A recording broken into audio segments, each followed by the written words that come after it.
All right. Dear all, a warm welcome to all colleagues and friends of the International Crisis Group, and welcome to all those who keep connecting as we talk to join this event. We sincerely appreciate that you are here with us today, unfortunately still in virtual presence only, taking the time to join us at an intense moment for the conflicts and crisis situations that we all work on. My name is Giuseppe Famà, and I'm the head of EU Affairs at Crisis Group. Before introducing this morning's event, for those who are not familiar with our work, please allow me to briefly tell you who we are. Crisis Group is an independent organization working to prevent wars and shape policies that can build sustained peace. Our mandate is to engage with all parties and support efforts to prevent, mitigate, and resolve violent and deadly conflict. We do so by sounding the alarm bell, providing independent, field-based, and high-quality analysis, and engaging directly with conflict actors and key international players, like many of you in this event are, to encourage informed and intelligent action for peace. And indeed, this is what we aim to do this morning as well, discussing what are the drivers of the rising tensions in the Eastern Mediterranean, what are the stakes at play, and how to strengthen peace prospects across the region. The whole Mediterranean has been one of the crucial junctions of humankind. Migration, trade, political and cultural exchanges made it one of the most prosperous areas through world history. It has also been the crossroads of competing interests and of the ambitions of regional and global powers, including those not far from its own waters. Shows of naval power, security dilemmas of all kinds, threats, and outright wars have tormented the past of this region. We may say the same about the recent past and about the present too. The Eastern Mediterranean remains a vital junction for human and economic flows across Europe, Asia, and Africa, but the region is again the theater of several crises, very much intertwined among themselves, which compose a multi-layered and complex reality. Geopolitics continue to divide the island of Cyprus, which is an EU member state. The rivalry between Greece and Turkey has also made the area a dense spot for naval exercises and military buildups of all kinds. More and more migrants continue to attempt reaching Europe to escape hardship from Syria and other fragile contexts. And most recently, several discoveries of natural gas and the internationalization of the Libyan civil war are the new causes of friction.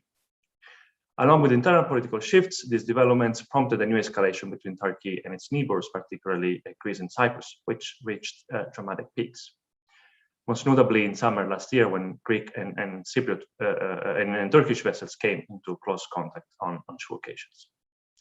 Although both sides held their positions, tensions decreased progressively, and Turkey and Greece have returned to talks, but the situation is very far from being on a stable track to resolve any of the layers building this complex crisis. The European Union, among all actors, is particularly confronted by the dilemma of how to balance incentives and disincentives, protecting the interest of its own member states, but also avoiding to alienate a necessary partner for the European Union, as it is Turkey. Let me use this privilege indeed of introducing our event to stress the exceptionality of the situation as seen from Brussels. The Greek-Turkish standoff combines the EU's internal dimension with questions around the soul-searching of its own foreign policy. It challenges the EU's energy strategy and brings into internal competition between national players too. It also raises competing views among EU member states on the EU's common foreign security policy, especially when we look at the implications this crisis has in other conflicts in the region, such as Libya. This is why this event is indeed part of a series of activities that we address primarily to the European Union and the European policy community. This crisis talk, as we call it, is part of an ongoing collaboration with the European Union that helps us strengthen the Union's conflict analysis, early warning capacity, and deliver them policy advice on how to intervene to prevent, mitigate, and possibly resolve violent conflict. And so I wish to acknowledge the partnership with the European Commission through the instrument contributing to stability and peace, and the very strong collaboration with the European External Action Service, which enables all of this work. Therefore, this crisis talk will devote particular attention to European actors, but also expand our view to other regional players and the United States too. As we continue convening in this virtual format, we can also benefit from the participation of many colleagues from the region and across Europe.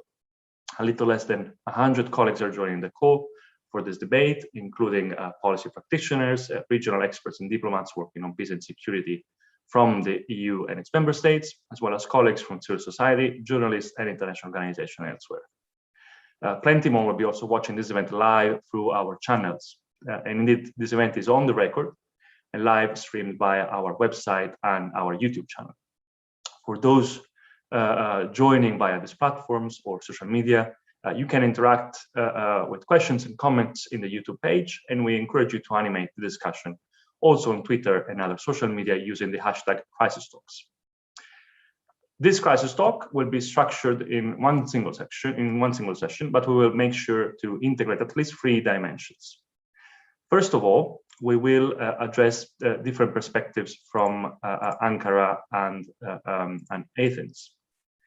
Secondly, we will look at the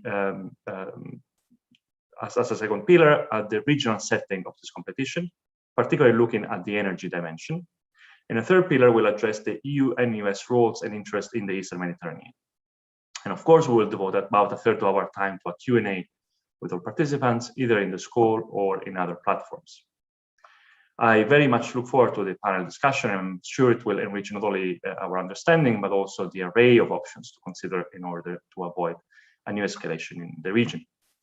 And now let me introduce you the colleague who will guide us through this exchange, Hugh Pope, who's Crisis Group's Director of Communication and Outreach. Hugh holds this position since 2015, leading the overall planning, organization, and direction of Crisis Group's communications to build up Crisis Group public face, impact, and support for conflict prevention. But there is more, because for 10 years before that, Hugh was Crisis Group Deputy Program Director for Europe and Central Asia, and most importantly, Crisis Group Project Director for Turkey and Cyprus, before other colleagues took over the role of being our leading minds, presence, and voices on this crisis. I sincerely hope that this exchange between our colleagues and guests will help strengthen our action in the crisis situations we will discuss today. And let me also thank all of you again who connected with us. I wish you all a very productive exchange. Dear Hugh, the floor is yours.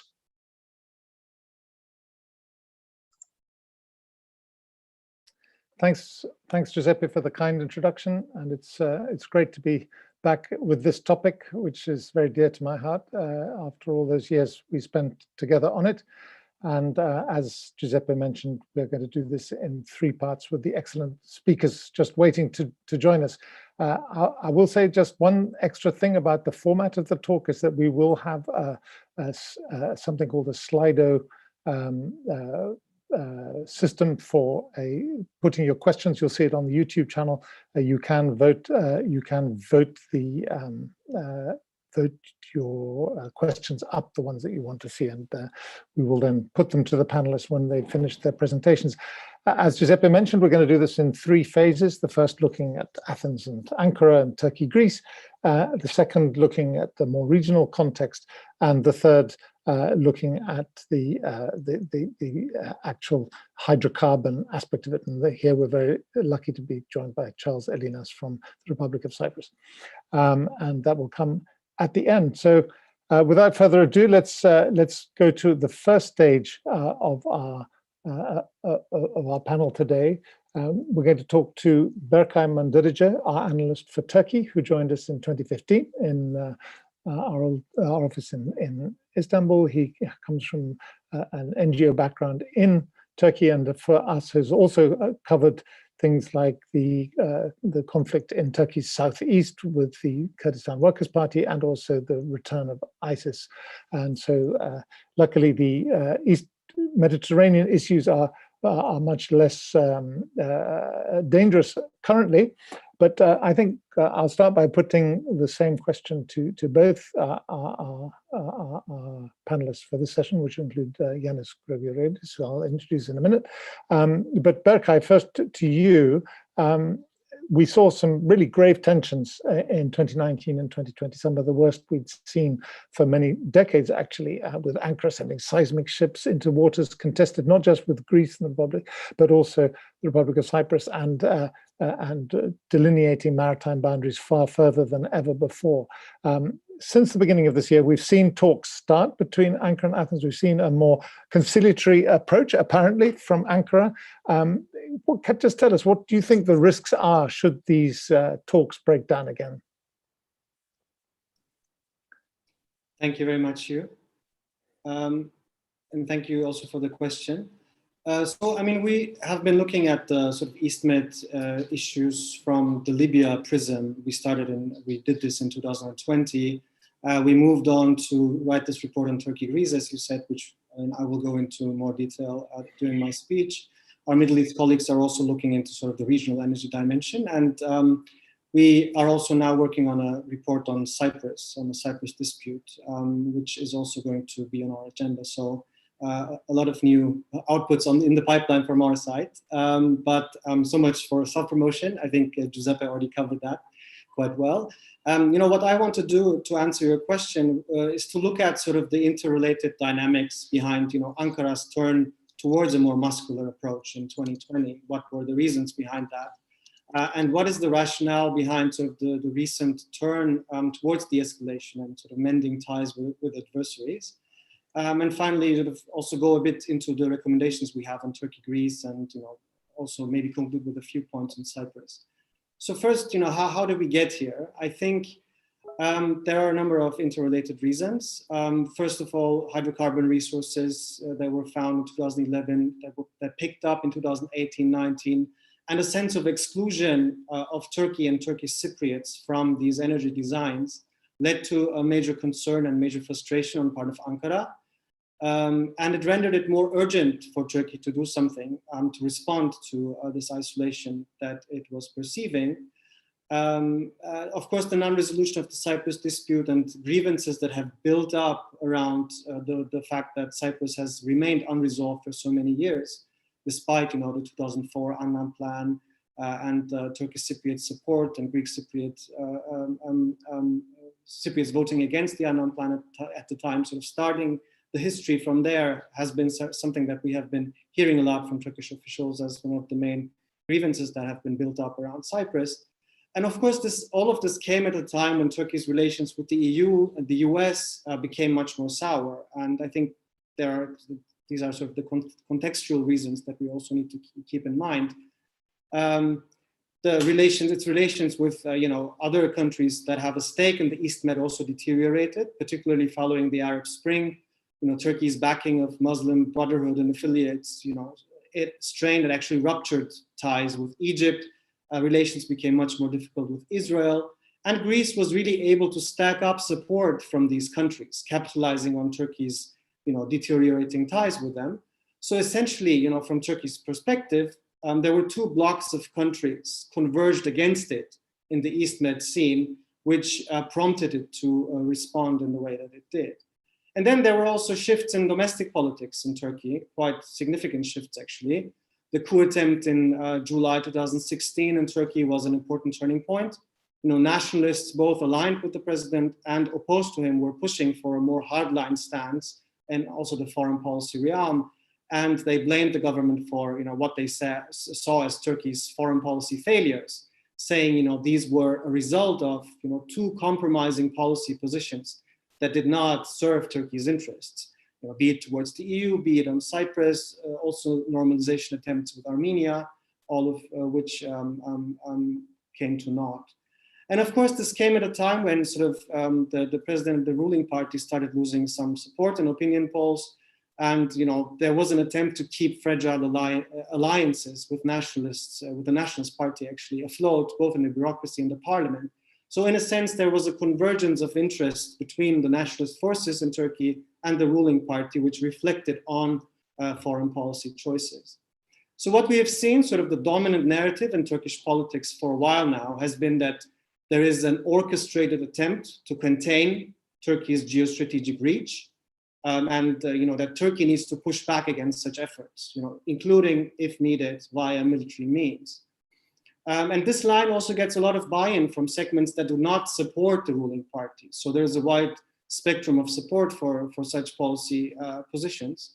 So in a sense, we've seen sort of this Turkey's projection of hard power in an attempt to raise the stakes and sort of also to increase the cost for other states that it feels are ganging up against it and trying to strengthen its hand in prospective or existing negotiation tables, be it in Turkey, Greece, Cyprus, bilateral relations.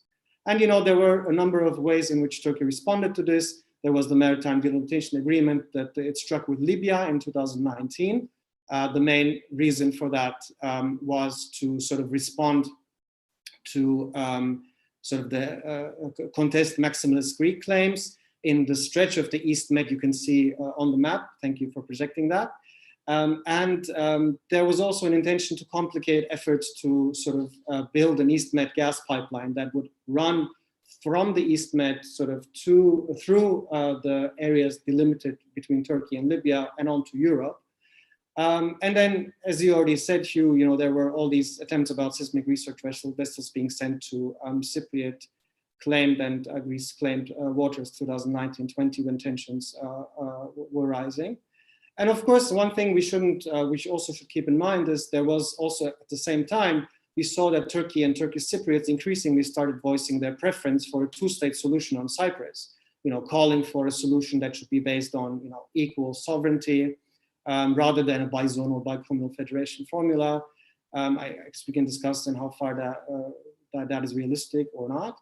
But you know, it was part of the response that Turkey and in sync with the new Turkish Cypriot leadership were giving to the sense of, you know, isolation from East Med affairs or East Med energy designs.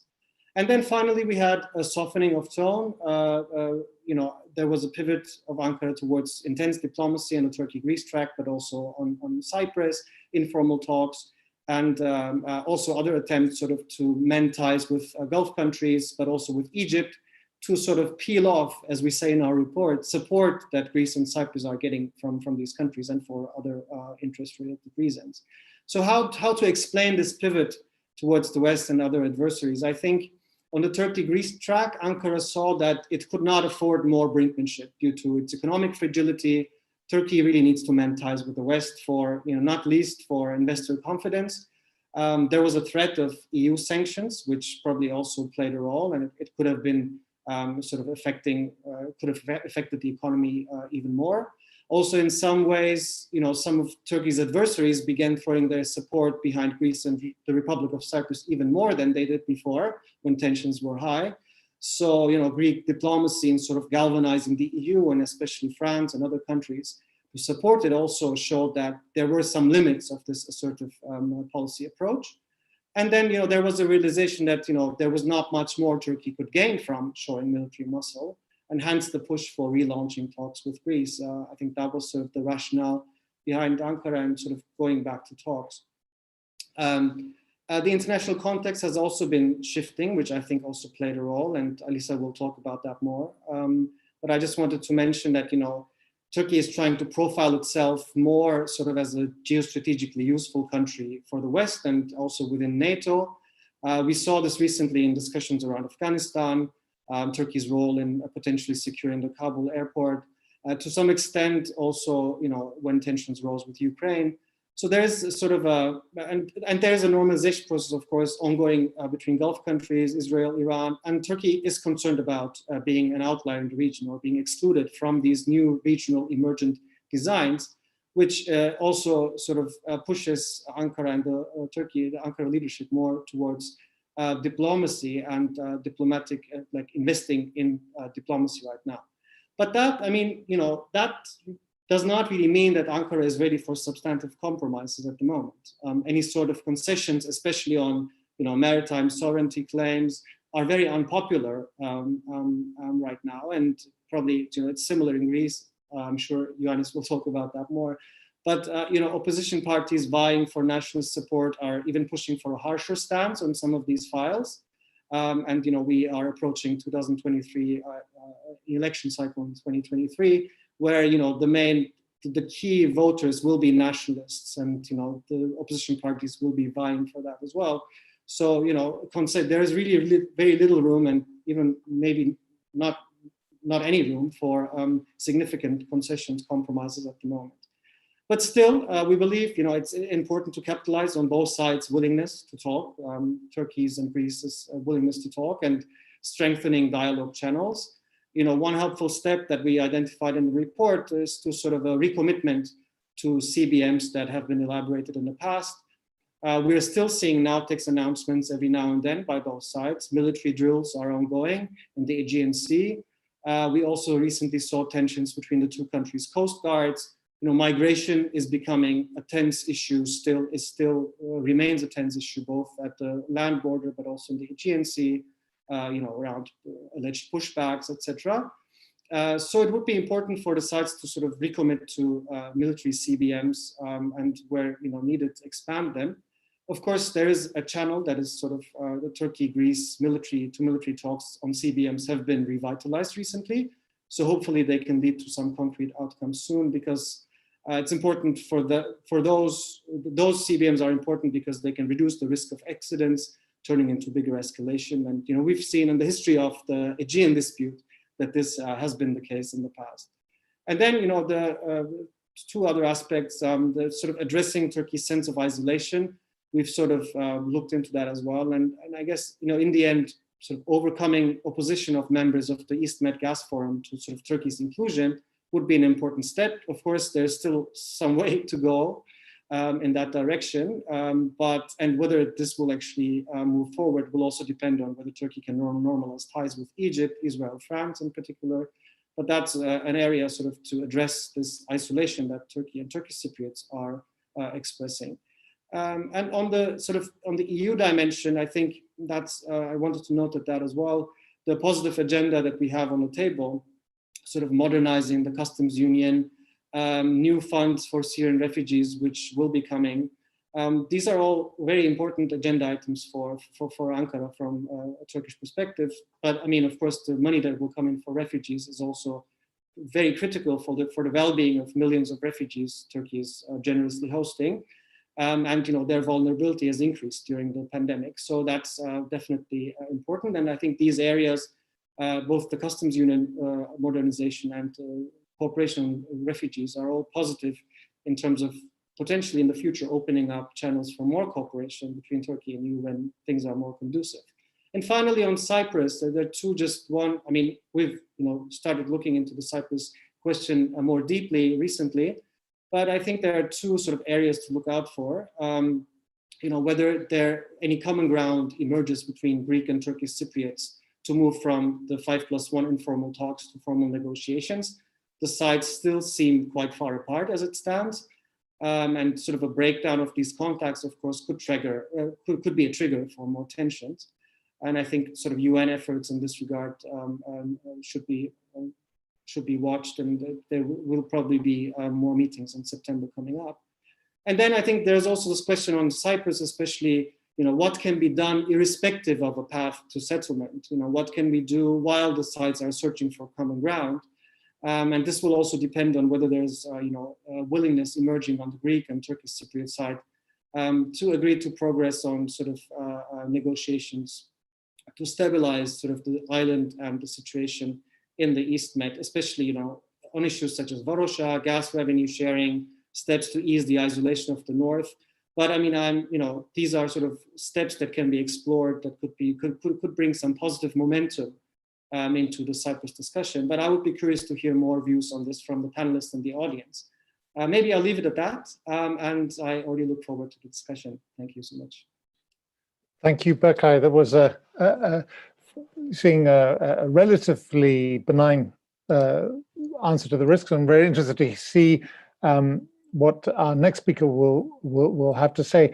Ioannis Grigoriadis comes from a glittering array of academic and research institutions in Columbia, in Oxford and Berlin, but he's best known to all of us for being able to straddle the Aegean Sea. He has bases in both Turkey and Greece and is respected and admired on both sides, which is a very rare achievement, and is currently holding the Jean Monnet Chair of European Studies in a Turkish university, Bill Kent University, and is also a research fellow in Athens at Eliamet. Ioannis, welcome to our panel. You heard Berkay give a fairly description of the fragilities, but on the whole, seeing a benign course for at least the short term. Do you think that the risks are great of the talks breaking down and us going back to the tensions we saw in 2019, 2020, or would you join Berkay in saying that mostly things seem to be set fair? Thank you very much, Hugh, for the very generous introduction. Thanks to the International Crisis Group for having me here this morning. I would join this slight optimism in the sense that I think that the latest meeting of the two leaders went well. So the meeting of Mitsotakis and Erdogan in Brussels in the context of the NATO summit went better than expected by many experts. And I think that this healed one of the most important issues in the context of deteriorating relations of the two countries over the last 2 years, which was the lack of a personal relationship, a good personal relationship and the channel of communication between the two leaderships. I think that this hurt a lot the relationship at the time when things were going bad. There was no way to stop them from becoming worse. And there have been a lot of issues that really hurt the bilateral relationships over the last 2 years. And as you said in the beginning, it hasn't been as bad for decades since this Helsinki, December 1999 Helsinki decision that named Turkey as a candidate state. We've seen the crisis in the Eastern Mediterranean in last summer, but we've also seen the refugee crisis on the Greek-Turkish border, which was another very important event, which was interpreted in Greece by many Greeks as a hybrid attack by Turkey against Greek sovereignty, because it really stressed the Greek government position and also sort of raised a lot of concerns about the nature of the relationship between the two countries.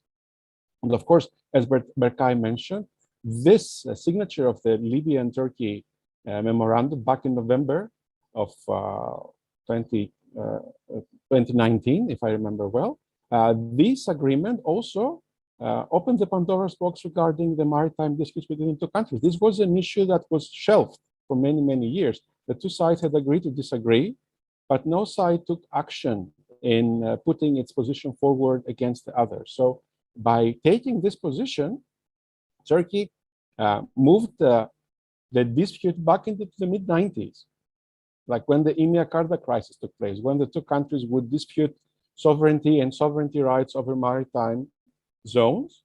And I would like to make this interesting connection because I think that there is something that we can tell this, we can figure out of this.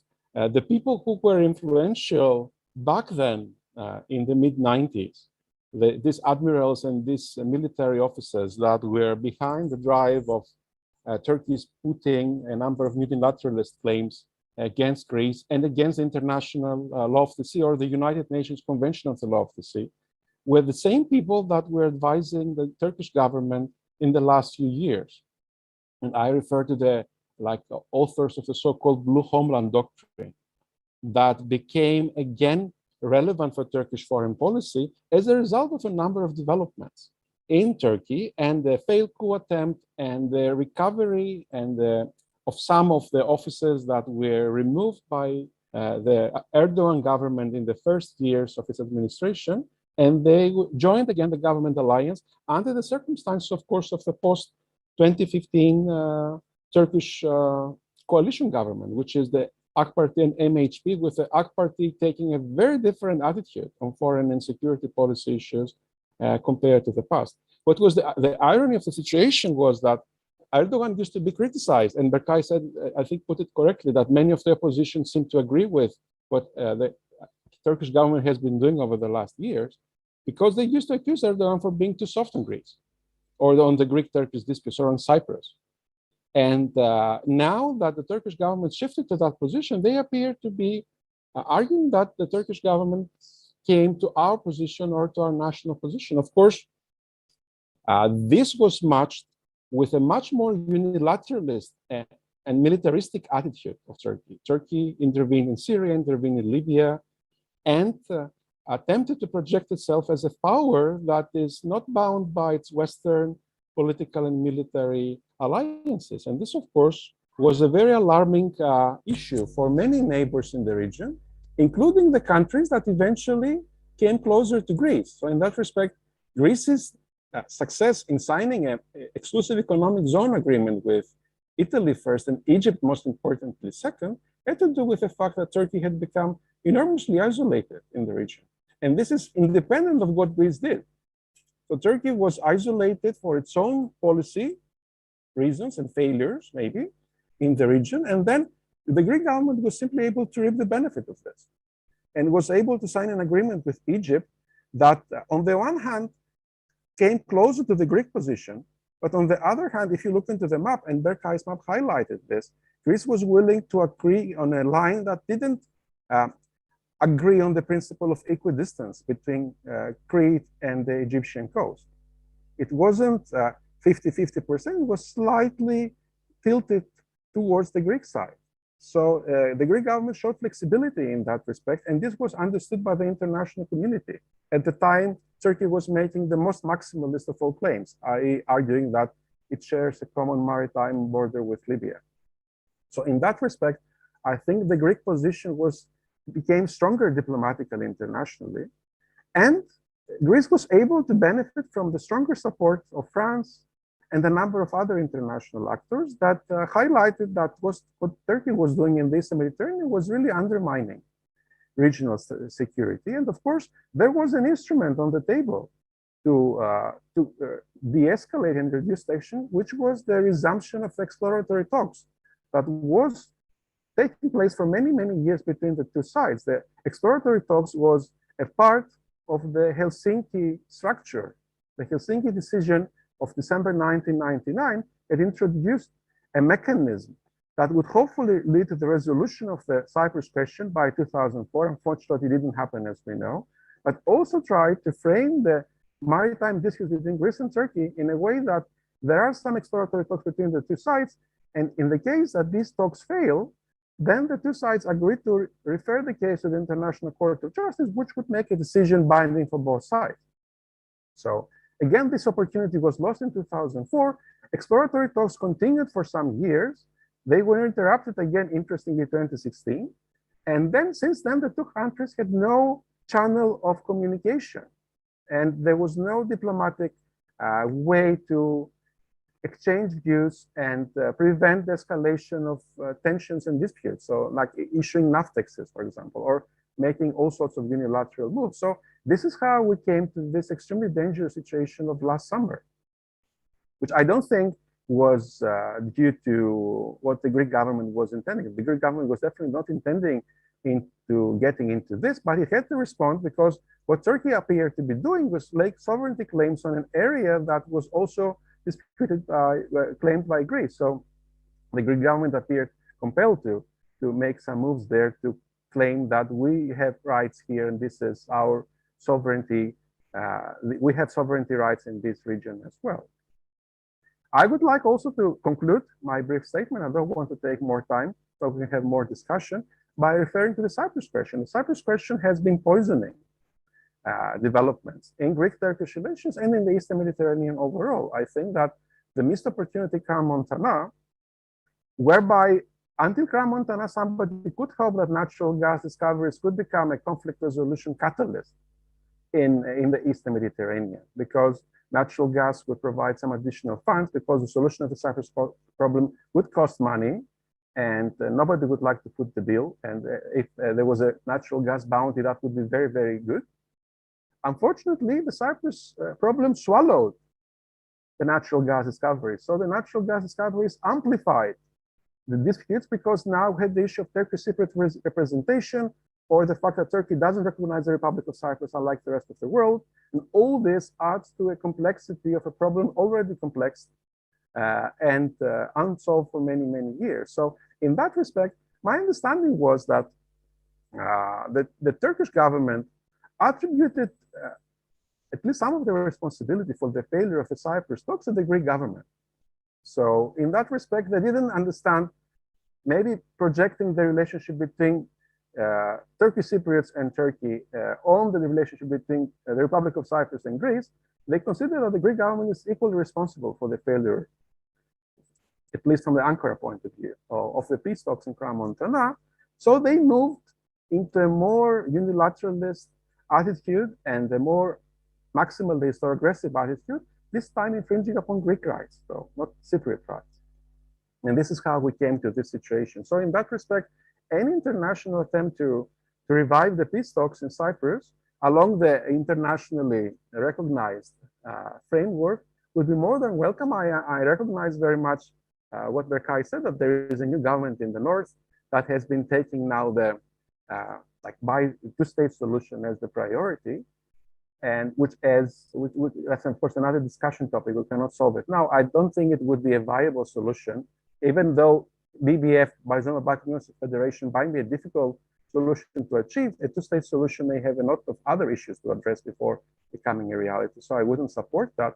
But there are some issues to work on. For example, all this news about upcoming Varosha developments that is going to really poison the relationship, opening the Varosha ghost city to development, or sort of destroying the existing derelict properties of Greek Cypriots in order to build all sorts of hotel projects or, I don't know, other new housing projects in this area is going to really make conflict resolution in Cyprus even more difficult than it is today. So I would like to call for some action in that respect so that we don't get worse in Cyprus, and at least we can maintain the already difficult ground we have. Thank you.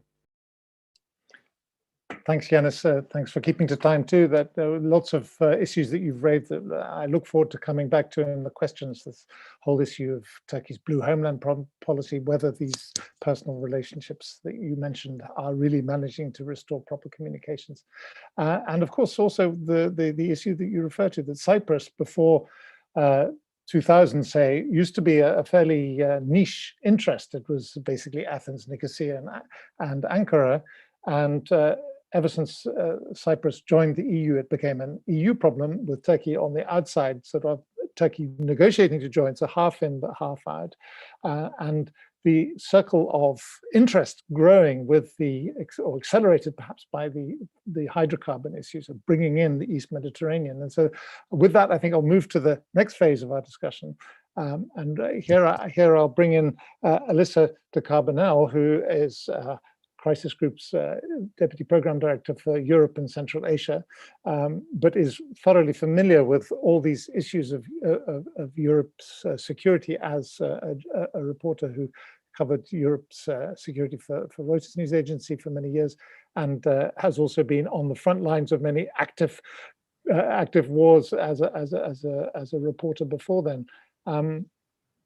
Alyssa, you've heard how this dispute over Cyprus and then the hydrocarbons and then the Aegean has kind of expanded to bring in other players. Can you just give us an overview of how the geopolitics of the situation is affecting the situation, and whether you would agree that, as Ioannis and Berkay have so far laid out, that there is a slight reason for hope that the short term, at least, is less risky than it was a couple of years ago? Yeah, thanks, Hugh.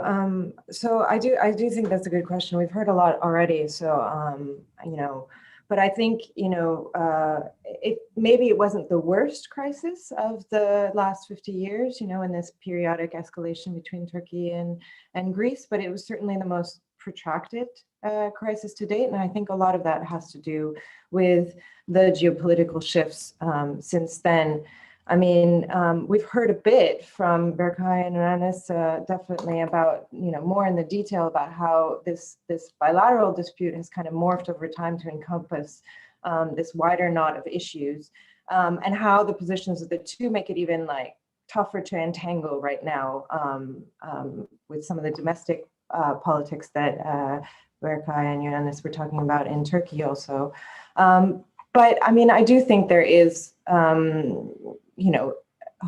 limited opportunity now for a more stable de-escalation, let's put it that way, not to resolve the problems per se, but to kind of move more, as we put it in the report, from brinkmanship to dialogue. And thankfully we are a long way off from where we were last summer, thanks to the summits last month and this decision to have direct contact between Mitsotakis and Erdogan to deal with these issues. So I think, the first thing was already mentioned on is Turkey's more assertive foreign policy and the reaction to it. The fact that it's become more increasingly isolated and that has pushed sort of rivals to back Greece more openly. I think this domino effect that Ioannis spoke about of the Turkey-Libya agreement leading to partial agreements or ways to move forward with Italy, Egypt, and Albania on Greece's disputes there, maritime disputes there is significant, and also on the military front. Obviously, Greece has ramped up its exercises with allies as a deterrent. So, we see this ongoing despite the de-escalation, and just last week, from the other side of things, we had news that, 30 Qatari fighter jets are going to be conducting training exercises in Turkey, which is kind of, can be seen as a response, but I'd be interested in other people's views on this, to the Greek Air Force's purchase of French fighter jets and military cooperation with the likes of Israel, UAE, Saudi Arabia. So I do think there is hope for optimism nevertheless, because the Mitsotakis administration has other priorities, and there is this diplomatic effort by Turkey to break its isolation. Again, I mean, at least from the EU perspective, there's a lot of skepticism there about whether this is a sustainable de-escalation, and whether Turkey won't just send out drill ships again. So I think, we can get into that a little bit more in the discussion, but in the big picture, the other issue, which of course we're going to go more into depth on in the next sort of presentations, is gas. And I think, the dispute isn't per se about gas, but obviously those discoveries aggravated tensions. But I think what's worth noting there is, that the idea, which has been very much supported by the EU and the US, that forums like the East Med Gas Forum could be a vehicle towards cooperation in a region, and that gas and economic cooperation could lead to at least a reduction of tensions, and better bilateral, multilateral cooperation in the region. But at least from Turkey's perspective, this, the MGF has sort of turned from an energy forum to a loose security framework that, really overlaps with other Middle Eastern disputes. And France has just joined now, but also, other excluded actors like Lebanon, don't see this forum as a kind of a purely economic gas cooperation forum any longer. But, there's also some hopeful lines there to stay in the more positive, optimistic aspect of things. I do think that Turkey's discovery of more gas in the Black Sea should provide some relief to the Turkish economy. It should go some way to easing sort of desires for energy independence. There's already been a reduction in dependence on Russian gas in Turkey in recent months and years. And these developments also coincide with pretty radical shifts in the energy market, which I'm sure Charles Ioannis will speak a bit more about. But turning to international actors and institutions, many of the officials and diplomats that we spoke to for our latest report felt that sort of the ebb of US engagement in the region was a factor in last year's escalation. I think that's up for debate, but certainly the US has strengthened its relationship with Greece in a number of dimensions in recent years. And this is driven, including by the desire to sort of pry loose Russia's energy grips from the Balkans and other factors that don't really have to do with this dispute. But in any case, it's clear that Turkey's repositioning itself with respect to the US since Biden came into office. And that means including in the East Med, but this is by far not the most important bilateral issue for both, but these are helpful developments in this context.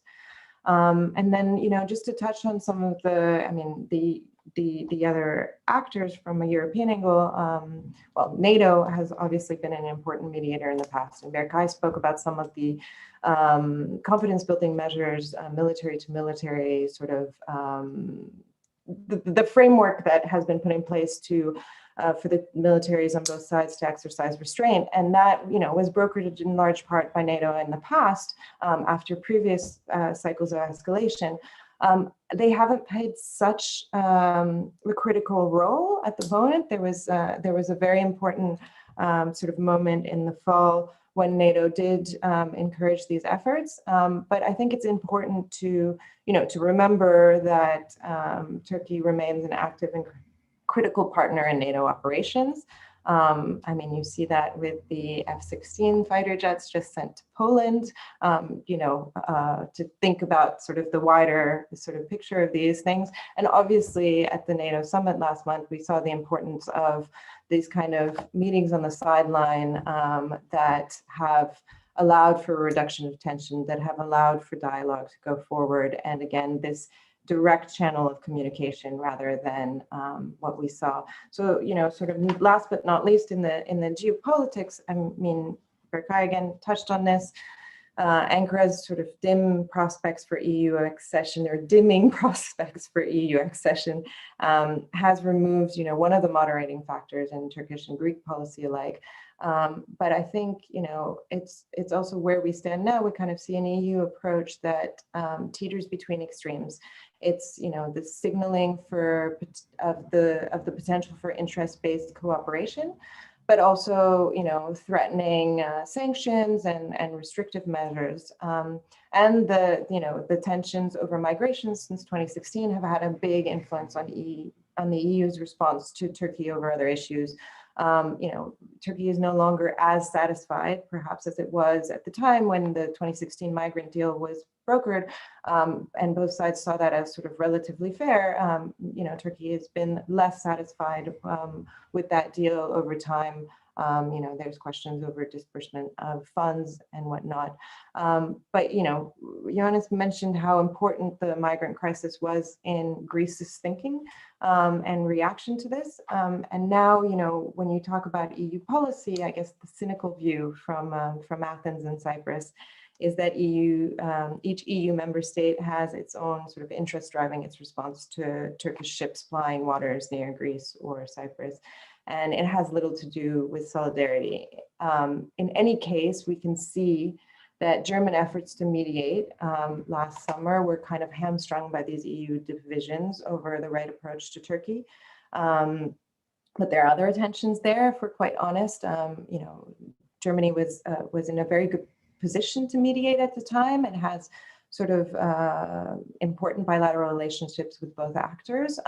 But things like the sale of German subs to Turkey and other issues are sort of a strain in the Greek Berlin relationship, though I'd be interested in Ioannis's and other people's thoughts on this. I mean, France has obviously taken the most unambiguous line in support of Greece. Rome has been hedging between Turkey and the EMGF bloc. Britain's absence has also sort of shifted the EU internal dynamics. And then there's this wider fragmentation that we kind of discussed a little bit of the EU's eastern and southern neighborhoods. On the one hand, the Baltic and eastern states who are much more concerned about Russia, and you see that also in Poland's purchase of Turkish drones, which was the first sort of a NATO member state to do so, and on the other hand, sort of southern states that are more concerned about Libya and migration. But I mean, to strike a more hopeful note, I think French, Italian, German positions have more recently converged around the approach to Turkey. At least we've seen a consistent approach in the last EU councils with kind of this very careful language. So I don't know, I've raised a bunch of issues, but that's the sort of the wider context of actors looking at this situation from abroad and the things that factor in. So maybe I'll stop there. Thank you, Alyssa. You've managed to summarize an immensely complicated situation extremely clearly. Thank you. It's always difficult to know what to recommend when there are so many small policies that need to be somehow corralled like sheep towards a goal. But we'll look forward to asking you more questions about that in a moment. And for our next stage of the discussion, we have two panelists who can deepen our knowledge in two directions. One, the first I'm going to turn to is Charles Ioannis, but we will also be turning to Riccardo Fabiani, who will possibly give us a bit more both on the energy and the North African dimension. So Charles Ioannis is well known to all of us for when the offshore gas issue burst onto the Turkey-Greece stage, and he is now a non-resident senior fellow with Atlantic Council's Global Energy Center. But back in 2011, he was the CEO of the Republic of Cyprus's Cypriot National Hydrocarbon Company, and he was an extraordinarily eloquent supporter of the dream that the gas then represented for Cyprus. And it was those were heady days, which I'd be interested to hear your reflections on. But obviously tempered by 35 years of experience in the oil and gas sector. So, Charles, tell us. Is it, you know, you've seen all the ambitions that Cyprus had, and I guess slightly less than they were, and Ankara also still talking about becoming an energy hub. How real is all this energy? I mean, we've heard about how the prospect of all these riches has driven so much of the tensions and the ambitions of the various players. But is it real, and where do you see it going? Thanks, Hugh. The answer is simple. It's surreal. We have gone away from reality into dreams and perceptions. I mean, Cyprus had an opportunity back in 2012 or 13 to take the gas situation further. That has gone. Didn't take it. It's gone. And it's a bit like what was said earlier on by Ioannis about the solution to the Cyprus problem. Opportunities come, they are missed, and they never come back again. And this is a problem. And Turkey's aspiration to become an energy hub is a dream as well. I mean, with Europe's shift to green energy and away from natural gas, the idea that Turkey could become an energy hub for Europe was never credible, and has since been overtaken by events. Turkey is a gas transit country, but not a hub. For example, as TTF is in the Netherlands, and with Potash being a monopoly, it cannot become a hub. So let's skip that aside and go into the realities. In order to understand the future of natural gas resources in the East Med, we must first understand the fate of gas and gas prices globally, because often our friends and colleagues in the region concentrate on the region, lose sight of what is happening in the world. And gas is not a local commodity, it's a global commodity, and whatever happens in the East Med is dictated by developments elsewhere. Most major economies have committed to net zero by 2050. This leads to an inevitable shift towards clean energy at the expense of fossil fuels. And it's happening, and it's happening fast, and it's not going to be stopped. The EU is at the forefront of this shift through its Green Deal and its commitment to achieve a 55% cut in emissions by 2030, on the way to net zero emissions by 2050. And as you can see from the graph, according to the European Commission, this requires unabated gas consumption to decline by about a third by 2030 and become marginal by 2050. So how is the EU going to need more gas? And how is the EU going to encourage the East Med to produce more gas? It doesn't need it. This is supported also by the International Energy Agency, that in its roadmap to net zero by 2050, published in May, is calling time on the fossil fuel industry. It's calling for a stop to new oil and gas exploration by mid-2020s, if the world is to achieve net zero by 2050. According to the IEA, LNG exports, next slide, please, will peak this decade and decline thereafter. And you can see there what IEA is envisaging. I don't believe that it's going to happen in the same way, but something like that is bound to happen. LNG exports will peak and then will come down. That will challenge East Med's expectations to export its gas to Asia as LNG. If LNG demand is going to start coming down sometime this decade, or maybe even early the next decade, how can that justify developing East Med gas SLNG for exports to Asia. A gas project needs 5 to 7 years to develop, and it also needs 20 years life to recoup the investment. So we're talking about these projects being alive and exporting at full capacity well into the 40s. How is that going to happen with this potential reduction in demand? It's not feasible.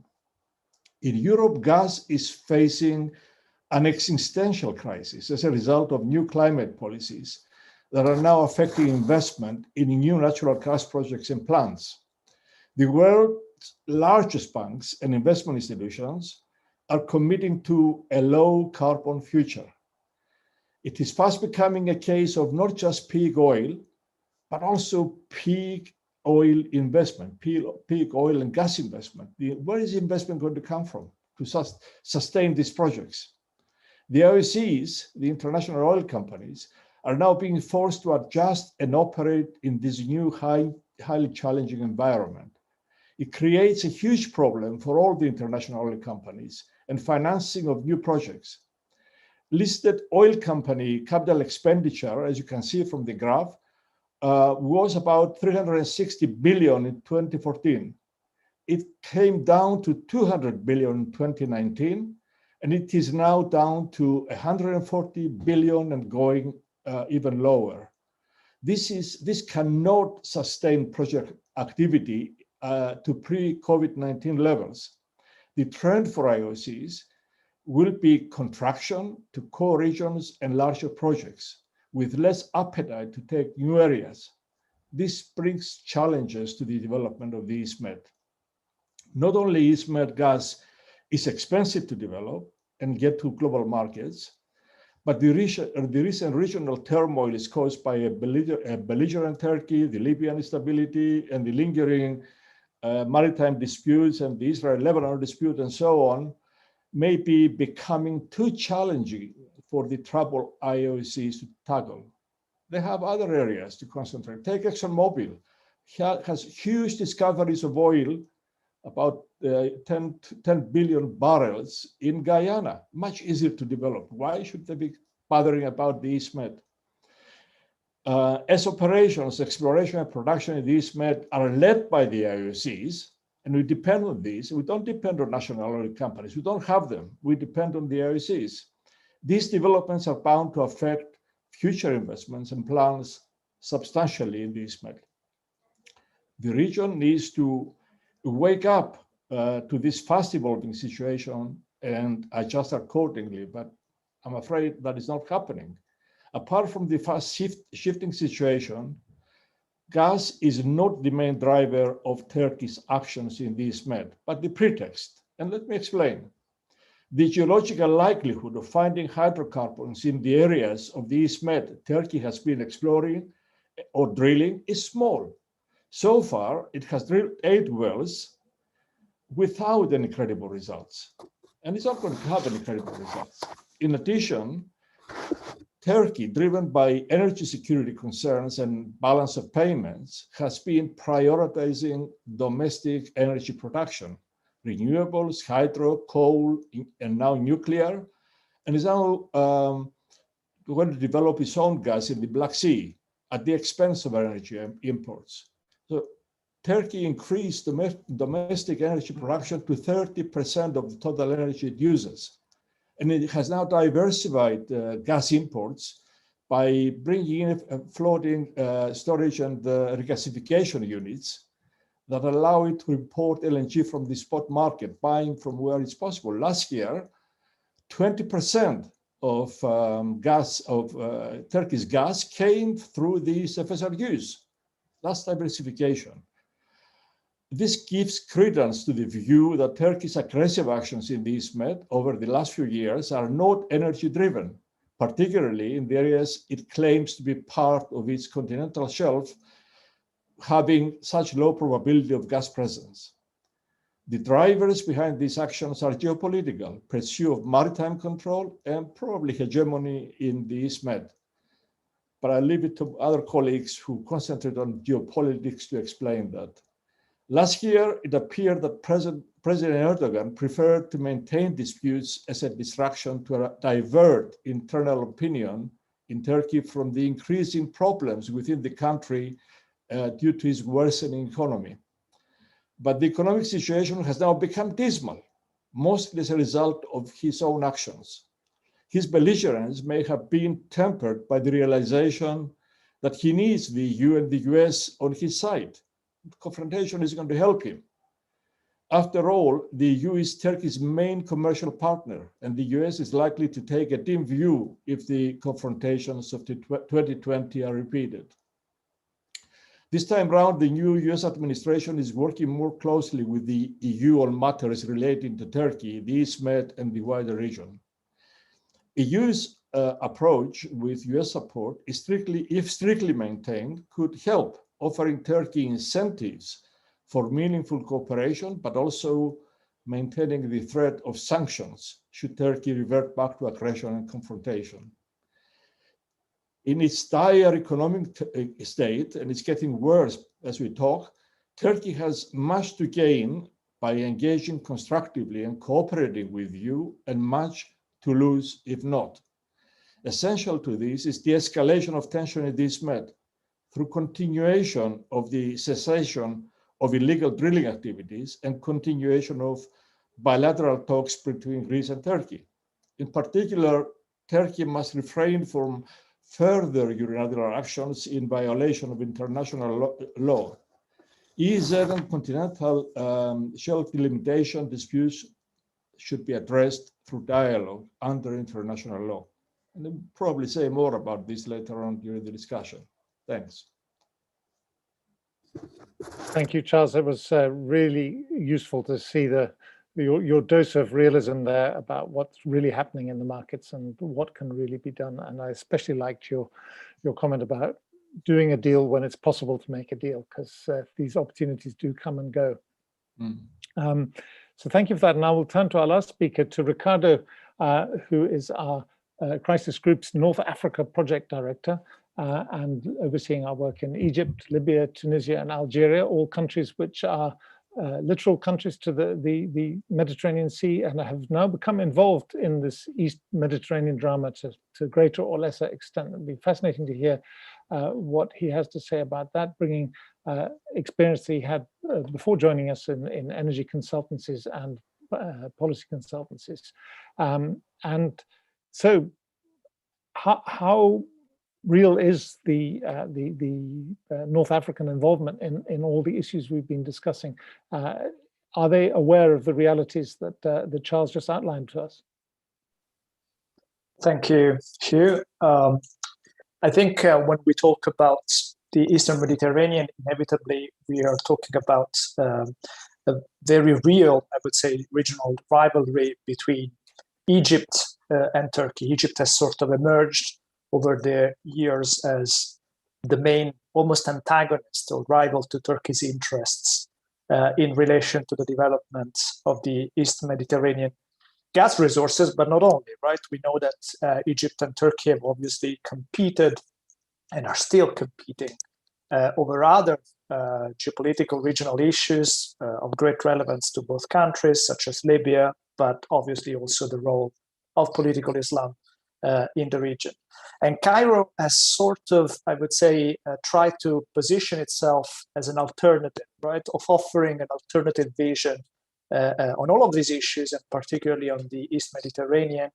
And in doing so, it has been supported by a growing group of regional allies, if we can call them that way. From the beginning, we could say that Egypt has really aimed to become the indispensable or unavoidable regional gas hub for the development of these resources. And one of the, I would say, key elements that it has tried to exploit was also its, what we can call its first mover advantage. Egypt was one of the first countries to develop and bring online its offshore natural gas resources. It has pre-existing gas infrastructure that it can use, obviously, in order to become a regional hub. And most importantly, it has diplomatic ties across the area that often, not always, of course, but often, I would say, cross regional cleavages. For example, Egypt obviously has permanent relations with Israel, among others. And in all of this, I would say Egypt has really emerged as the driving force behind the East Mediterranean Gas Forum, as we know.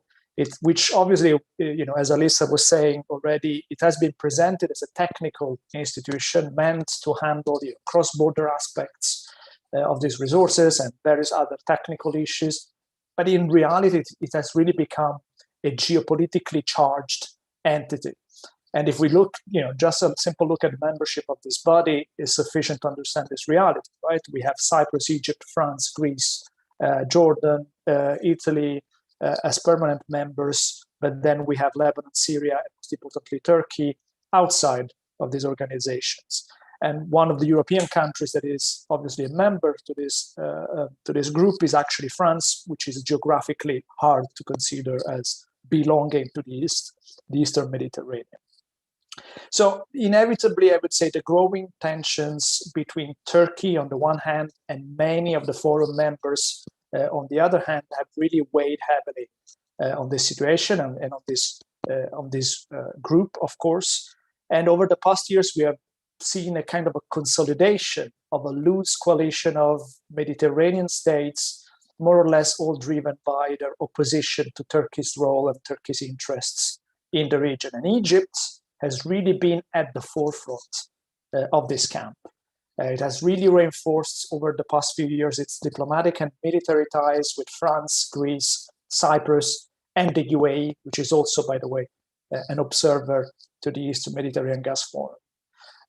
And this really, for example, has meant that, just to give an example, in May this year, Cairo bought 30 fighter jets Rafale from France, or that over the past months we have seen what almost appeared like an endless series of military drills in the Mediterranean in which these countries all took part, and that were all ostensibly, I would say, aimed against Turkey or possible clash with Ankara.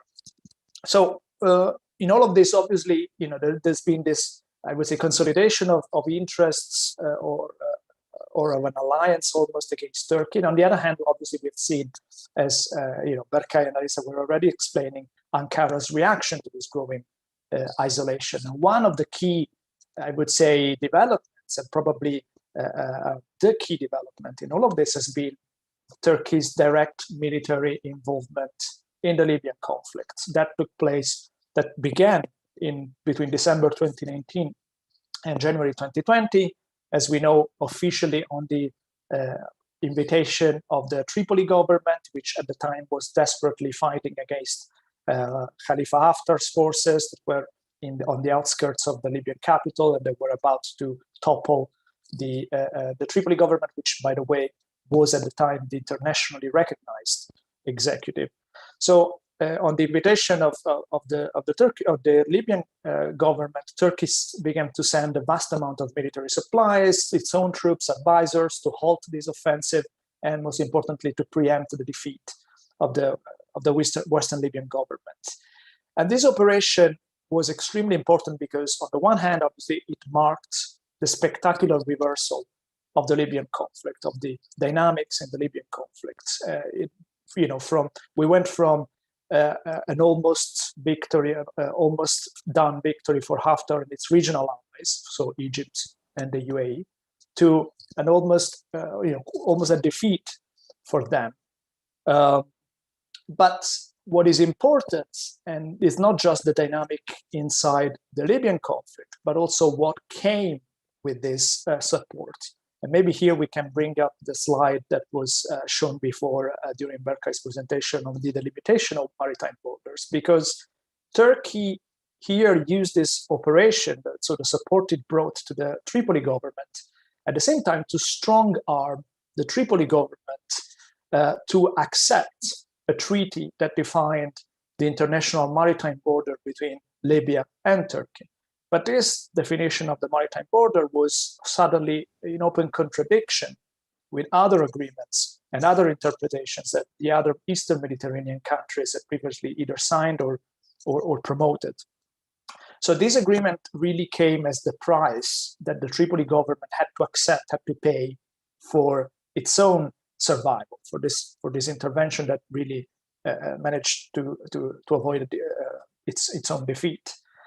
And we know from Libyan sources that the prime minister at the time, Serraj, was actually very reluctant to sign this deal, which, by the way, has not yet been ratified by the Libyan parliament. It was reluctant because it had inevitable domestic and regional ramifications. And at the same time, again, the overlapping of these two crises continued, because as Turkey continued to basically to back and support a counteroffensive inside Libya, this began to trigger alarm bells in Egypt. And it was in the summer of 2020 that many of us remember that President Sisi declared that the front line in central Libya, in the area of Sirte, was for Egypt a red line. If Turkey and the pro-Tripoli forces crossed that line, Cairo threatened to intervene directly inside Libya. So for several weeks, the risk of a direct clash, direct confrontation between Egypt and Turkey in Libya was quite of a real, I would say, risk. So we can now move on, and the showdown, as we know, never happened inside Libya, because the US and Germany in particular mediated between these two countries and convinced Ankara to halt its counteroffensive in central Libya. But what is very, I would say, fascinating right now, particularly with the benefit of hindsight, is that given all this history, given the tension and the rivalry between Egypt and Turkey, the situation in the Eastern Mediterranean, and then what happened in Libya, it is almost counterintuitive now to highlight that it's precisely that military intervention by Turkey that indirectly paved the way for a renewed push for negotiations at the beginning of the transition in Libya, on the one hand, but also the beginning of a gradual, even though it's yet still unfinished, potential reconciliation between Egypt and Turkey. So why am I saying this? Because Cairo and Ankara have began to talk right after the risk of a clash in Libya effectively subsided. Initially only at the military intelligence level, and initially only to focus on their divergences in Libya. But this sort of low-level dialogue between Egypt and Turkey was one of the factors that really enabled the beginning of the transition in Libya, the current transition that has been then brought forward by the UN. And from that dialogue, Turkey has actually taken the initiative of trying to resume a more formal and diplomatic conversation with Egypt. And Egypt, as we know, was actually reluctant at the beginning and wasn't really interested in that. But over the past months, we have seen Ankara trying to almost win over Egypt, but most importantly, trying to close this diplomatic gap between the two countries. And in May, there was a Turkish delegation led by the foreign minister visiting Cairo, which was obviously the first high-profile visit of this kind between the two countries. And now the two countries are talking about exchanging ambassadors again. Now, this is all obviously great and encouraging, but it's also important to highlight that there is still a series of outstanding issues that separates Turkey and Egypt. And most importantly, the issue of the presence in Turkey of several Egyptians affiliated with the Muslim Brotherhood who are effectively in exile in Turkey, and Egypt wants them to try them. And then there is the issue, obviously, of Ankara's military presence in Libya, which is still unclear when it will end, when Turkey will decide to withdraw its forces from Libya. So I would say this is, there is a potential reconciliation here, which could have obviously, important repercussions for the situation in the Eastern Mediterranean. But Egypt, it's important to remember, Egypt is in no rush to normalize its ties with Turkey. From the Egyptian perspective, Cairo is in a position of strength. It wants first to extract concessions from Ankara before even considering Turkey's demands. And Turkey's demands obviously have not yet been fully articulated at this stage, but we know that they are related to the Eastern Mediterranean gas issue, the definition of the maritime border, where Egyptian officials have already signaled that they are willing to talk, to discuss with the Turks. And there's many people claiming that actually Turkish and Egyptian interests when it comes to the definition of the maritime border are not necessarily contradictory. There's actually possibility for an arrangement, for a mutually beneficial arrangement at the same time. But at the same time, the Egyptians know very well that there is limited flexibility that they can offer on this issue because it has an impact on the other Eastern Mediterranean countries and states with which obviously Cairo has excellent relations that have been reinforced and strengthened over the years. So there is a certain willingness to find an arrangement, but there are also very clear, I would say, limitations and very difficult demands to meet for Turkey. On the other hand, obviously, again, this is obviously a positive development, from a regional perspective in terms of stability. But again, it's difficult to gauge at this moment how far this reconciliation can go. And it's, I think, important to remain cautious about its potential impact. It's something to encourage. It's something that has a positive repercussions, but it's also something that needs to be monitored carefully over time without falling into the trap of becoming overly enthusiastic about this. I'll stop here, Hugh, and so we can continue this conversation. Thanks. It has been a fascinating hour hearing all these different perspectives put out so eloquently. We have a box on the YouTube channel for asking questions. Participants on Zoom obviously can also put questions to our distinguished guests and panelists there. And while you're thinking about what you may ask, because I'm not seeing that yet, I will just actually start by turning to Berkay with, it seems that sometimes listening to everybody that Turkey's at the center of it all, but at the same time supposedly isolated. One moment no one wants to have anything to do with Turkey. At the other moment, it seems that all roads are leading to Ankara. How is the situation being read in Turkey? Is Ankara comfortable the way things are?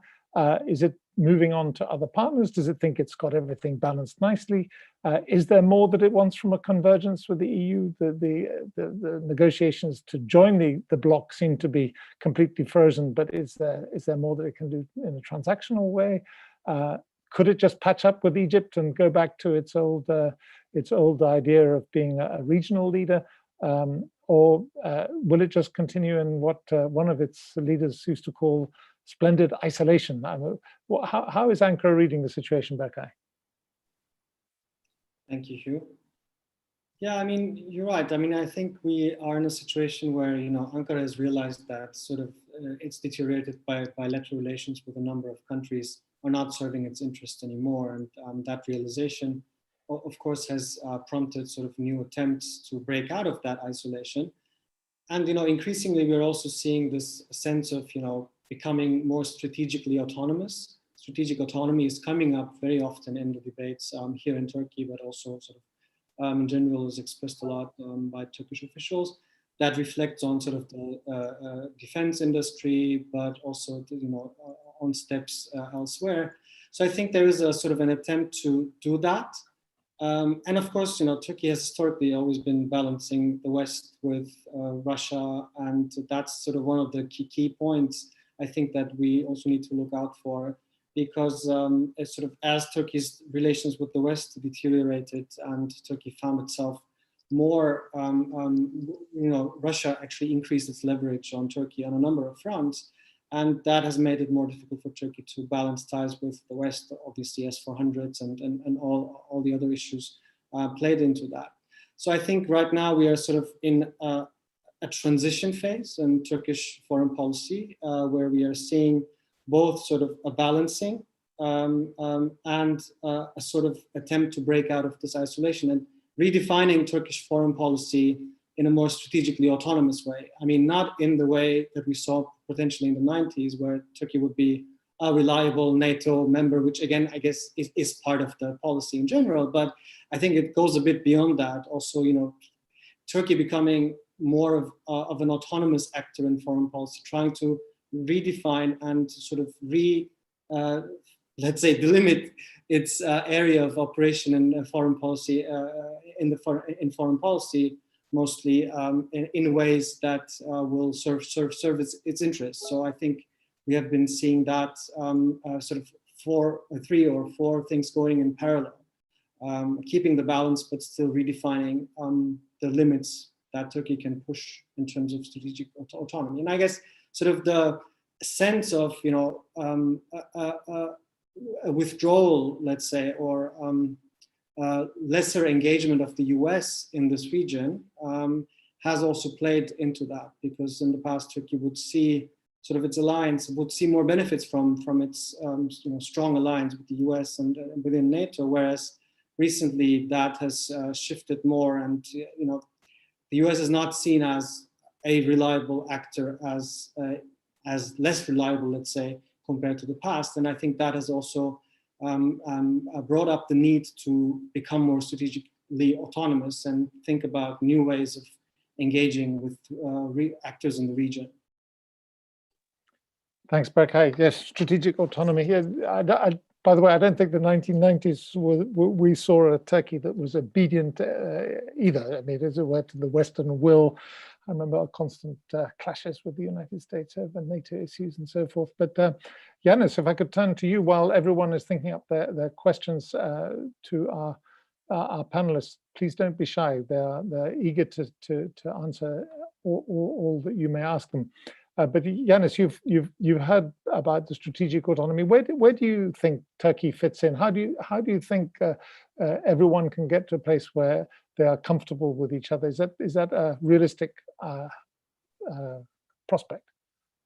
Well, I think what is really at stake here is to understand that when we talk about an autonomous actor, we're talking about an actor who is defining its policy according to a certain set of rules and norms.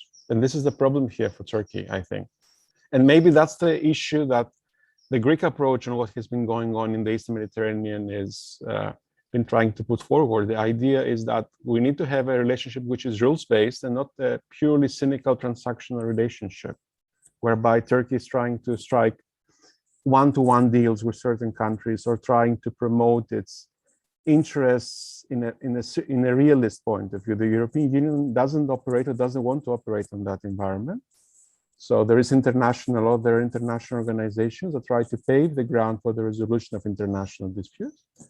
And this, I think, is one of the key questions. It's a preliminary question to answer before we enter into the discussion of resolving such issues. So in that respect, we can think of the resolution of the international disputes in the Eastern Mediterranean within a greater international legal framework. There are some legal instruments and there are some UN conventions on this. So I think that from the European Union or from the Greek point of view, it will be very important for Turkey to pledge that they will agree in principle that the international law is going to be the framework for the resolution of disputes. Of course, all countries have legitimate interests, and Turkey is one of them, but other countries have too. So finding the golden line that kind of reconciles our interests would be the most important point.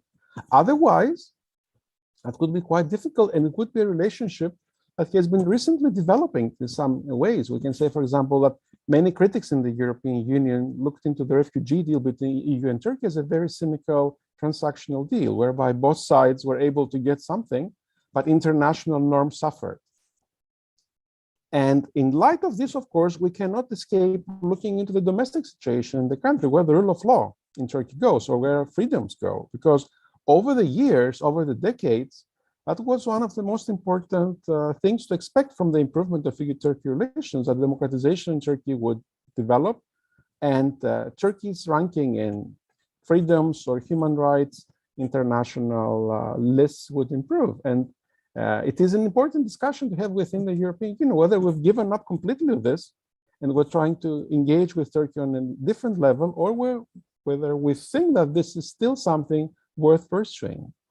And addressing some of the disputes between EU member states and Turkey, or the European Union as a whole and Turkey, would be very important in that respect. So many moving parts. We have a question from Harvey Carroll Jr., who's asking about Libya as well, another piece of the puzzle to put in. And Ricardo, I guess this one is for you. He's asking really who's in charge, and I would just add to that. Does the change that we've seen in Libya, you referred to Prime Minister Sarraj's reluctance to sign that very sort of almost historic deal, even if unratified, on the maritime delimitation with Turkey. Does the new government that's come in mean that Turkey's losing out there now? Is there a change? Do you think this is a seismic shift? I think it's one of the real key features or issues in the current Libyan transition is exactly that. So which of the international and regional powers that are present and influential in Libya has more control or more influence over this government, and most importantly, what is Turkey's position in all of this, in the transition, and how do they see this obviously going forward? And it's, first of all, we have to go back to the genesis and the birth of this government. This government was a little bit of a surprise. It came out of a very complicated internal negotiation process with a very complex election procedure that eventually produced a government that was a surprise to everyone, was not really what Turkey or Egypt or the UAE were really trying to get as part of this negotiation process. But all these different regional powers eventually accepted this government, and they decided that it would work with it. And probably the fact that it was sufficiently, I would say, far from and protected from the influence of these various actors was one of the features that enabled it to be successful. But at the same time, obviously, this is not just what was happening in Libya. It's not just a matter of diplomatic influence. It's also a matter of military influence and military presence with boots on the ground inside the country. And as we know, Turkey is one of the countries, it's actually the only country that has an official, open presence in Libya, while Egypt and the UAE obviously have offered other types of assistance, and Russia has private military contractors, so not official troops in this country. So Turkey is reluctant, as I said before, to remove its military presence from Libya. It wants this to happen in a manner that does not necessarily endanger its own interests in this country. And obviously, one of the key interests that Turkey is trying to protect in the new Libya is also this treaty, the maritime border definition agreement that has not yet been ratified by the Libyan parliament, which, by the way, is also unlikely ever to be ratified, at least by this parliament, because it's actually controlled by forces that are, I would say, antagonistic to Turkish interests. So it's clear here that one of the key drivers of the stalemate in Libya in the transition and the lack of clarity regarding the withdrawal of foreign forces, and specifically of Turkish forces, is also what will happen to Ankara's interests in Libya with the new government after the elections in December, and so on and so forth. And this is something that obviously will need to be clarified and I would say agreed on by Turkey with the other regional actors, and specifically Egypt. And that's where I think the Egypt-Turkey rapprochement comes into play and becomes extremely important, because once Cairo and Ankara are able to reach some sort of understanding about their respective interests and respective agendas in the region, then it will become easier for Libya to move on in its transition, for Turkey to withdraw its forces from the country, and also to clarify exactly the issue of the maritime borders, which remains obviously at the heart of all of this. So, as you can see, all these issues are extremely closely, I would say, related, and it's impossible to solve just one of them in isolation from the others. They all need to be tackled, I would say, together for the Libyan transition and the Eastern Mediterranean issues to be able to move forward. Another call for dialogue from Crisis Group, but it's all interconnected, as you say, and very, very important that they all be dealt with at the same time. We have another question, though, from Lambros Sirmos, directed to Ioannis, which is in relation to the question of the mediation of Germany, which has been such a positive feature of events in Turkey in recent years, that Angela Merkel especially has proved to have such a constructive relationship with the Turkish president. But on the other hand, Greeks have felt left down, and I think Lambros Sirmos is one of them. Where do you think this has left Greek-German relations, and is that a problem going forward, Ioannis? Well, I need to highlight here that German-Greek relations, they suffered a lot over the last decade. So anti-German feeling came to replace anti-American feeling that was quite dominant in Greece for many, many decades. And of course, this was linked to the financial crisis and the perceived role of Germany in that respect. I would like to highlight that there were some opinion leaders and a significant part of the Greek public opinion that were thinking that Germany prioritized its own economic relations with Turkey over defending European norms or even Greek interests in that respect when it came to the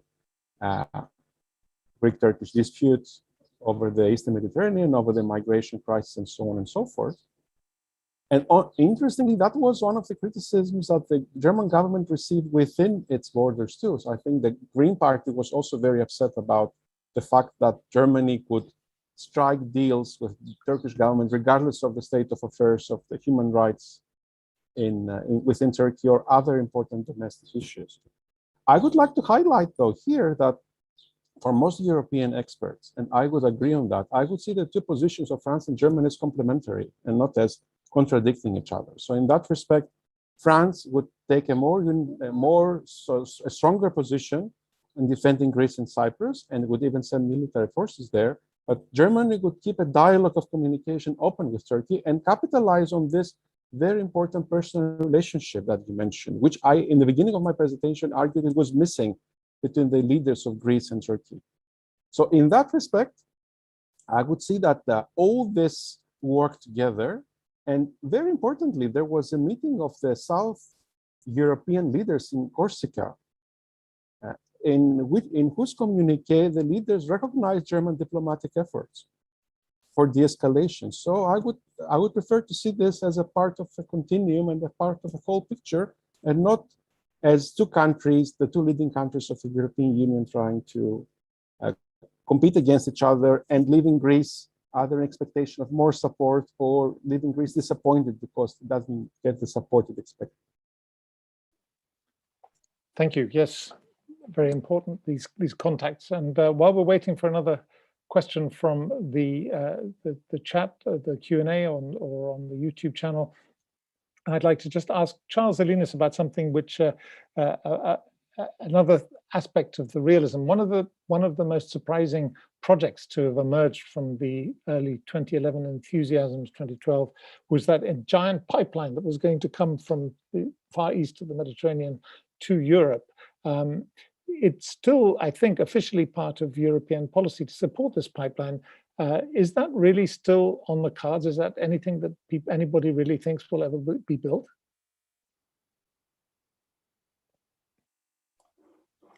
Not really. I mean, the East Med gas pipeline has always been a political tool. I mean, it's Israel has been trying to get access to, or access, try to increase its influence in Europe, has been trying to find ways to get its gas exported, came up with this idea, but it never was commercially viable. The pipeline not only is technically very challenging, but to get the gas to Europe, it will take a price of about $8 per million BTU to make it commercially viable. Longer-term prices in Europe are low, much lower than that. Russian gas can be sold to Europe at $4, either as by pipeline or Novatek as LNG, at $4 and still be profitable. This pipeline cannot compete. And now, with the shift in Europe towards clean energy away from gas, and the expectation that by the end of this decade, gas consumption in Europe will go down, and beyond that, go down even more, it doesn't justify this pipeline. It's not likely to happen. So it continues to be part of the projects of common interest in terms of the EU having already approved it, continues to fund studies on the pipeline. But the challenge is to attract, first of all, to find buyers for the gas in Europe, because without buyers in Europe, it cannot happen. And then attract the investment required, which will be $8 to $10 billion. Where is that going to come from? The EU is not going to build the pipeline, and neither is the US. So who is going to put the money? I mean, after all these years, this pipeline idea has been in existence for 10 years. If it was such a hot thing, why the oil companies operating in the region, why didn't they jump onto the bandwagon and invested in the pipeline and make it happen? After all, they will benefit by exporting their gas to Europe.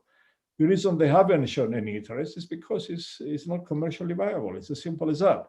So politically, it's a good thing to pursue, and it has indirect benefits. It brought Israel, Cyprus, and Greece together into an alliance around the pipeline. It attracted huge political interest, huge support from Europe and the United States. But that's all political. Politics alone don't make pipelines happen. That's a fascinating insight. Thanks, Charles. Yes, it's amazing how these projects take on virtual lives of their own. We have no further questions from the floor, but I think I would like to turn to Alyssa just to wrap up all that we've discussed. You talked to Alyssa of some skepticism in the EU about how long this relative lull and positive direction in the East Mediterranean could last. But you've also talked about a convergence in the EU, and we've heard from Ricardo that there's a sense that France and Germany sorry, Ioannis, that France and Germany are in some respects playing two parts from the same score. Do you think that there's a will in the European Union to at least sort out a joint position, that there are things it could do, and if so, what would those things be that you think that they should do? Is the East Mediterranean Forum something? Is there something else that Europe can do to keep the current lack of tension going on for longer? Thanks, Hugh. I'm not sure I can wrap up everything we've discussed, but I can certainly try to draw some points from this very rich discussion. In terms of, I mean, the good cop, bad cop, Germany, France, I don't know if that was intentional, but certainly that's the way, in a larger sense, the EU policy has been formed of carrot and stick with respect to Turkey.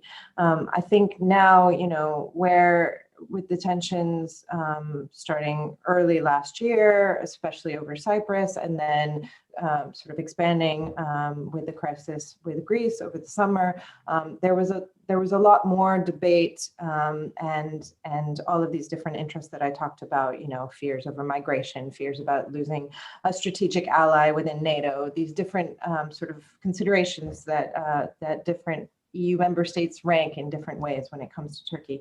But certainly this idea of a phased, proportionate, and reversible kind of approach to Turkey, it has been reaffirmed in the last European Council. I think, part of the problem is how the EU can deliver on that, because a lot of the aspects don't have to do with anything we really talked about during this last hour. They have to do with, economic reforms in Turkey. They have to do with different aspects of the way that the EU structures those sort of like customs union reform is based on a whole bunch of things that don't have to do with our discussion about geopolitics or about ships in contested waters. So that's a difficulty going forward. But I think, and some might disagree, that, you know, it's useful to at least compartmentalize the sort of interest-based cooperation and the values-based criticism to try to maintain, you know, a working relationship with Turkey. And then I think another thing that's interesting is, you know, what Charles was just speaking about, you know, this East Med gas pipeline. It's political, it's, you know, there are these different, and that's just an example, but of these sort of flashpoints, if you were.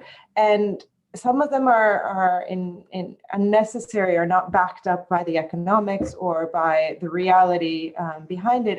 And I think it would be useful for, you know, especially with transatlantic cooperation, to kind of put these things back into perspective and, you know, say, you know, more clearly, the US and the EU could say more clearly, despite the fact that this has been a source of cooperation for Israel, Greece, and Cyprus, to also acknowledge that maybe this is not, there are other alternatives or better alternatives to, you know, the longest, deepest pipeline in the world to get gas from the region to Europe, and that, you know, that you should sort of explore some of those things. Also, maybe exploring the idea of including Turkey in some of these groups like the East Med Gas Forum. We talked about all the reasons why that's, you know, extremely difficult. But, you know, I think working towards that goal, you know, of Turkey becoming an observer, maybe with some kind of conditional membership in the longer term, would be a way to reduce tensions. But I mean, of course, as we said, there's some skepticism, and at least from the EU perspective, when talking about Turkey, you have sort of a spectrum of what concrete steps different EU member states would like to see for, you know, proof that that Turkey is going to be a more constructive partner, I guess, and that goes all the way to, you know, withdrawing troops from Libya. So then you get back into this knot of regional issues that are very different from just, you know, these very specific EU-Turkish relationships. I don't know if that brings in some of the aspects we talked about. It does indeed. Thank you, Alyssa. And we have one question we have just time for from Jochen de Hoop. It's the question is, how would the pushbacks in the Aegean Sea fit into the dispute between Turkey and Greece? That's the refugees, pushbacks of refugees who are trying to reach Greek islands mostly, but sometimes over the rivers in Thrace, and they are being pushed back. How is that affecting the Turkey-Greece things? Berkay, can I ask you to have a go at that? Yes, sure. I mean, we've seen some tensions also recently between coast guards of the two countries in the seas. You know, of course, right now, so there's a diplomatic sort of, diplomacy is sort of in the forefront in Turkey and Greece. So when times are more conducive to talking, then it's easier to sort of dismiss these smaller scale incidents and go past them. And we've seen that, you know, before that there were in dogfights when a fighter jet was downed, you know, because politicians were quite openly sort of not making a big issue around that. It didn't turn into a big issue. But of course, you know, these small incidents also at times when, you know, there was, when the situation was more fragile, also turned into a bigger escalation, or were at least the precursors of more steps towards escalation. So I think it's important to watch that and to be mindful of sort of how this cooperation that the EU is designing right now on migration, how that is going to be reframed to also reduce sort of the risks of more people crossing through the Aegean. And I guess that's, you know, what role will Frontex assume in that sense, and what roles will the coast guards of the two countries be asked to assume on that front. So I think, you know, I don't see it as a sort of big flashpoint that could push the sides towards something more dangerous right now, at least. But I think it's still something that needs to be watched. And, you know, the recent escalation that happened, not escalation, but the clash between two coast guards a month ago, I think was testimony for the fact that this is sort of an issue that needs to be closely watched. Thanks, Ioannis. very briefly, do you have anything to add to that? Yes, let me add to this the negative effect of the pandemic. Due to the pandemic, low-level contacts and civil society contacts have come to zero, especially on the coast, on the Eastern Aegean Islands and the Western Turkish coast. So this has had a negative effect on cooperation communication that may have contributed to such incidents. So hopefully with a recession of the pandemic, we'll be able to recover this contacts and improve collaboration on sensitive issues like the migration question. Thank you very much, and thank you everybody, and thank you Alyssa for wrapping things up on the high scale as well. I have to say I'm encouraged slightly by the tone of the discussion. We talked about tensions in the title of this this session, but there's actually been more about politics and possibilities for improvements ahead. So I hope we can hold this moment and foster it. And I thank you, Berkay, Charles, Ioannis, and Alyssa very much for your interventions. And I will say goodbye to our audience as well. Thank you for listening in.